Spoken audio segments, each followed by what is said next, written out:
दर्शकों को सादर प्रणाम। जय श्री कृष्ण।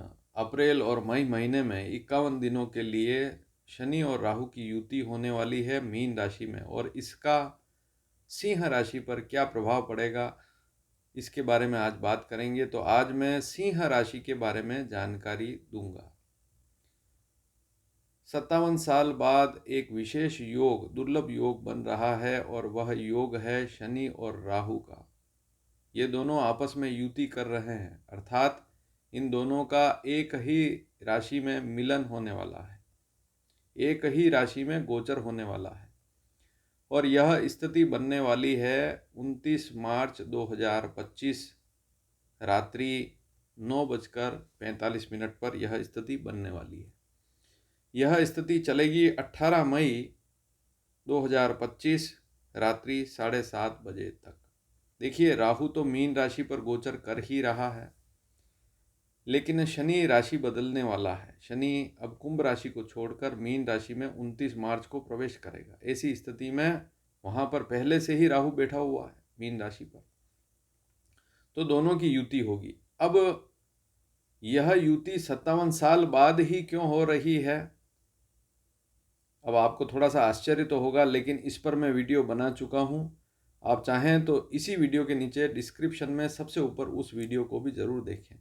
लेकिन छोटी सी बात मैं आपको समझा दूं कि हर 12 साल के लगभग शनि और राहु की युति होती है, लेकिन अलग अलग राशियों पर युति होती है। मीन राशि पर इनकी युति हुए 57 साल हो चुके हैं, तो मीन राशि पर वापस 57 साल बाद यह योग बन रहा है। इससे पहले अगर देखें तो 1968 और 1969 में यह योग बना था।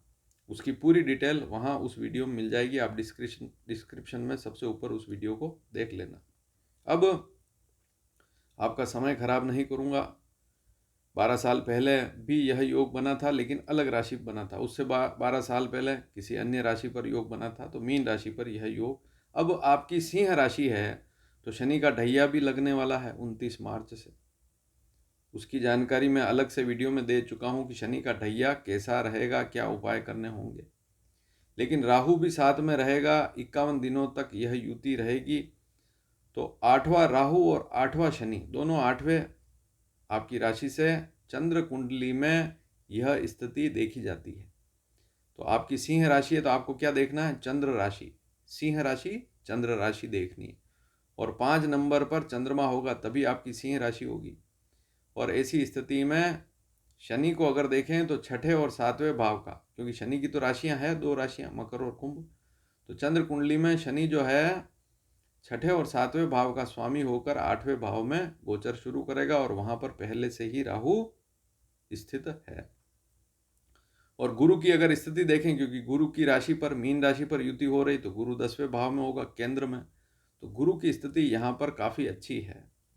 तो ये जो योग है इसे अशुभ योग कहा गया है। शनि राहु की युति को शुभ नहीं कहा गया, लेकिन हर कुंडली में, जिस किसी कुंडली में ऐसा योग है, तो वहाँ पर सीधा यह नहीं कह सकते कि यह योग या ये युति अशुभ फल ही देगी।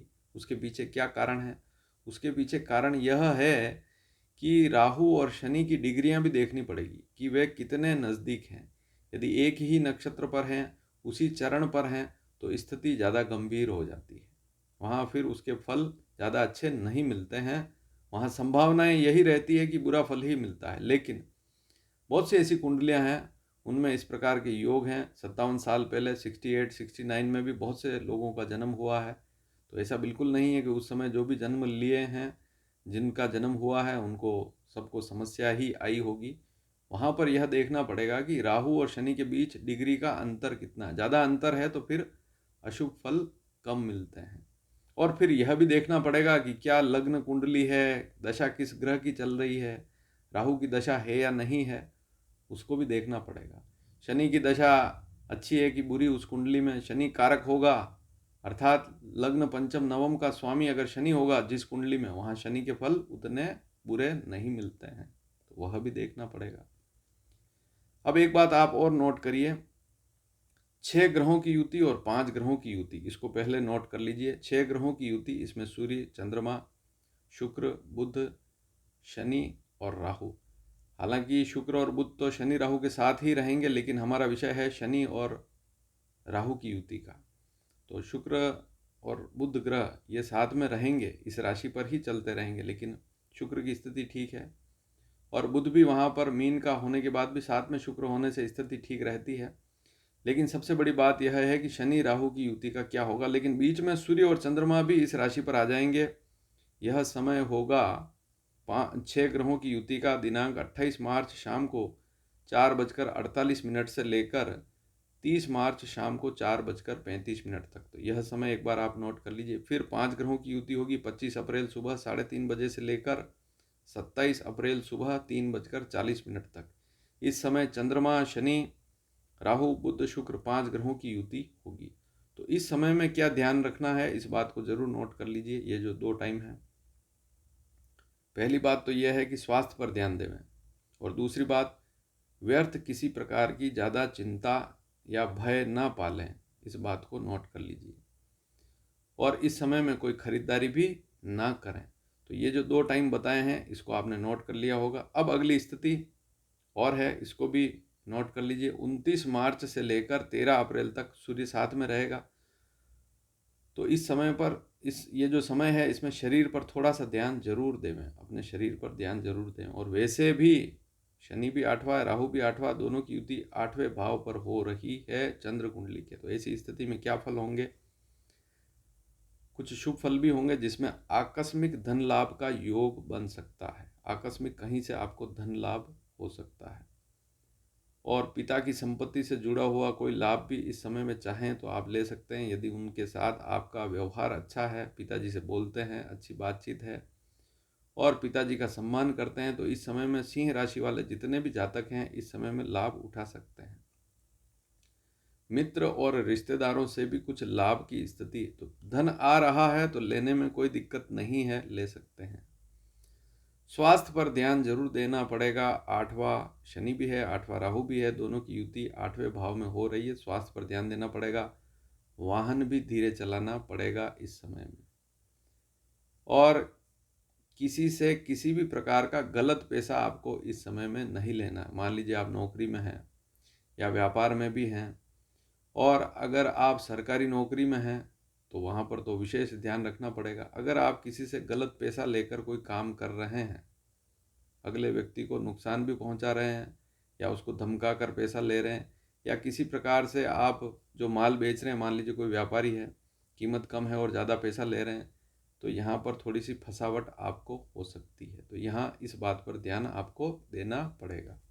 इसीलिए इन योगों को पहले से ही समझ लेवें तो सावधान हो जाएं। तो इस प्रकार की संभावनाएं बनती है, यह ज्योतिष शास्त्र में लिखा है।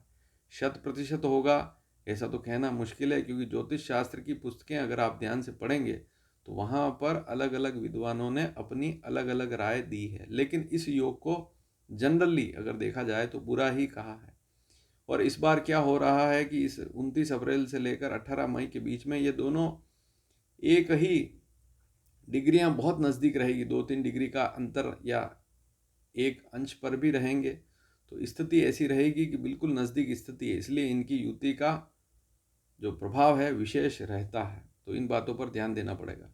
यात्राओं का योग भी इस समय में जरूर बनेगा, लेकिन यात्राओं में आपको सावधानी रखनी पड़ेगी। 8वें भाव में शनि राहु की युति यात्रा भी कराएगी। इस समय लोन लेकर कोई काम ना करें, या किसी से उधार पैसा लेना है तो इस समय में ना लें। आगे पीछे थोड़ा इस समय को निकलने दें, फिर उसके बाद में अगर कोई लोन की प्रक्रिया है तो बाद में लें, सोच समझ कर लें। और वाणी पर सबसे बड़ी बात ध्यान देना पड़ेगा इस समय में। अगली बात, गुरु, ये जो स्थिति है यहाँ पर गुरु को भी देखना पड़ेगा। गुरु केंद्र में बैठा हुआ तो ये सारे दोषों को काट देता है। बहुत सी बुरी स्थितियों को गुरु थोड़ा सा कम जरूर करेगा। वाणी पर भी इसकी दृष्टि गुरु की रहेगी तो थोड़ा सा वहाँ लाभ मिलेगा। भूमि, मकान, वाहन, वहाँ पर भी गुरु की दृष्टि रहेगी तो थोड़ा सा लाभ वहाँ पर भी गुरु का जरूर मिलेगा। लेकिन ये जो शनि राहु है ये थोड़ा सा यहाँ सावधानी रखनी पड़ेगी। गुरु केंद्र में होने से थोड़ी स्थिति को कंट्रोल में रखेगा।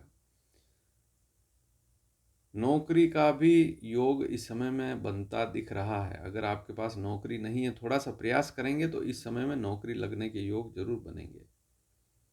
और खान पान थोड़ा सा अच्छा रखें, क्योंकि 8वें भाव में शनि राहु की युति होगी। तो 8वां भाव जो है गुप्त रोगों का भी है, पेट से जुड़े रोगों का भी है। तो खान पान अच्छा रखेंगे तो अच्छी स्थिति रहेगी, अन्यथा पेट से जुड़ी समस्याएं, रोग, कष्ट रह सकते हैं। गलत कार्यों से इस समय में दूर रहना है। अष्टम भाव पर इनकी युति है, तो कोई भी अवैध काम, गलत काम, वैसे भी किसी व्यक्ति को गलत काम करना ही नहीं चाहिए, लेकिन इस समय में सावधानी रखें। जल्दबाजी में कोई गलत काम, किसी दूसरे का नुकसान हो, ऐसा काम बिल्कुल ना करें। शनि की ढैया प्रारंभ हो ही जाएगी, तो वहाँ पर भी सावधानी तो रखनी ही है। फिर उसके बाद शनि का तो यही है, लेकिन राहु तो उतर जाएगा 18 मई से, स्थिति बदल जाएगी।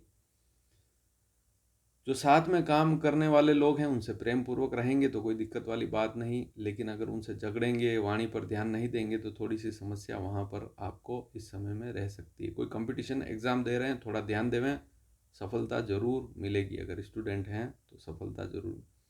और विवाह का रिश्ता आने का योग भी इस समय में बनता दिख रहा है। शादी का रिश्ता, कहीं बातचीत होना, अगर सिंह राशि है, विवाह होने तक की स्थितियां भी बन जाती है। अचानक शादी होना, इस प्रकार के योग भी यहाँ पर बन जाएंगे। लेकिन जहाँ भी रिश्ते की बात कर रहे हैं आप, आपकी सिंह राशि है, तो प्रेम पूर्वक बात करें, ढंग से बात करेंगे तो स्थिति ठीक रहेगी। थोड़ा सा भी कहीं अपने हाल में मस्त रहे या चिड़चिड़े ढंग से अगर बातचीत की तो थोड़ी सी स्थिति बिगड़ सकती है। तो यहाँ पर रिश्ते आएंगे, बातचीत भी होगी, थोड़ा ध्यान देंगे तो सफलता अवश्य मिलेगी। अब उपाय क्या करें? 8वां शनि है, 8वां राहु है, तो भगवान शिव की पूजा, महामृत्युंजय मंत्र का जाप करना सर्वश्रेष्ठ रहेगा। और सबसे बड़ी बात, हनुमान जी की पूजा करें। एक मुखी, पंचमुखी हनुमान जी का एक मुखी कवच या पंचमुखी कवच आप सर्च करेंगे, यूट्यूब पर भी मिल जाएगा। तो पहले उसको सुने, फिर धीरे धीरे आदत पड़ जाए तो फिर आप स्वयं भी उसको बोल सकते हैं।